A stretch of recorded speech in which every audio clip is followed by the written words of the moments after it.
Assalamualaikum warahmatullahi wabarakatuh. Selamat pagi semuanya. Saya Anwar Ibrahim dengan NPM 0321210023 dari Pendidikan Bahasa dan Sastra Indonesia Universitas Pakuan semester 3B.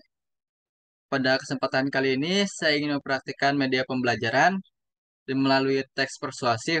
Tapi sebelum itu izinkan saya berterima kasih kepada dosen pengampu yaitu Ibu Siti Khadijah MPD. Nah, teman-teman di sini ada yang udah tahu belum apa itu teks persuasif? Kalau belum tahu, apakah teman-teman di sini pernah memberikan ajakan atau saran kepada teman-teman yang lain seperti itu? Nah, yang seperti itu dinamakan teks persuasif. Pada pembelajaran kali ini, saya memiliki beberapa tujuan pembelajaran. Yang pertama yaitu memahami, yang kedua mengatasi masalah, yang ketiga menulis, yang keempat membaca. Yang pertama, kita harus memahami apa itu teks persuasif. Yang kedua, kita harus bisa mengatasi masalah-masalah aktual dengan memberikan saran.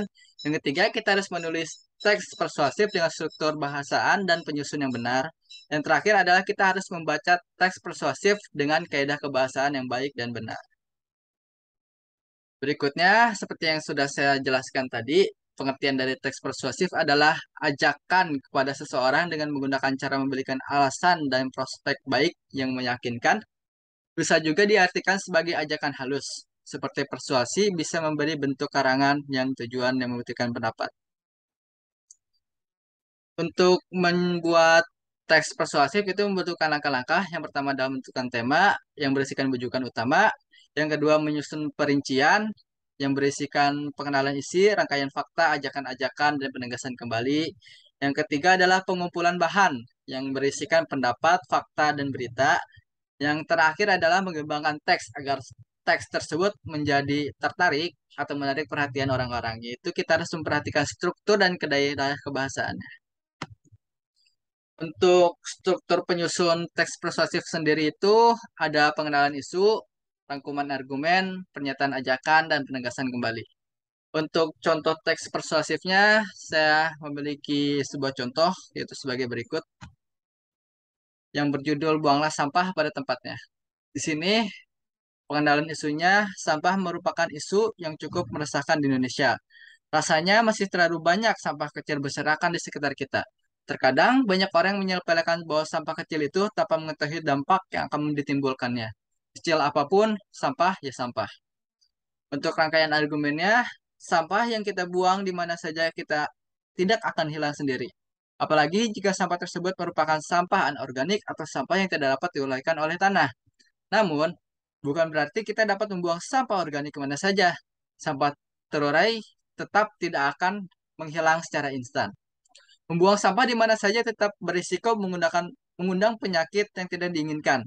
Belum lagi dampak yang langsung membuat kita tidak nyaman. Baunya sampai ke hidung kita juga yang membuangnya sendiri. Sebelum mengeluh, keluhkanlah diri sendiri yang tidak membuang sampah pada tempatnya. Untuk penyertaan ajakannya, oleh karena itu, buanglah sampah pada tempatnya. Sesederhana itu, maka berbagai dampak negatifnya akan terhindarkan. Hargailah orang-orang yang selama ini berjasa menjaga kebersihan. Mereka membangun dan bekerja jauh lebih ke awal dari kita. Kedinginan, kelelahan, karena ulah kita yang membuang sampah sembarangan. Pada bagian penegasan kembalinya, menghargai mereka sama dengan kita menghargai diri sendiri. Karena saat ini membuang sampah sembarangan, kita akan menjadi pribadi yang kotor seperti sampah itu sendiri. Mari buang sampah pada tempatnya dan jaga kebersihan. Seperti itulah contoh teks persuasif dan cara membacanya. Baiklah, saya memiliki beberapa pesan, yaitu lakukanlah kebaikan sekecil apapun itu, karena engkau tidak akan tahu kebaikan mana yang akan mengantarkanmu ke surga. Mungkin itu yang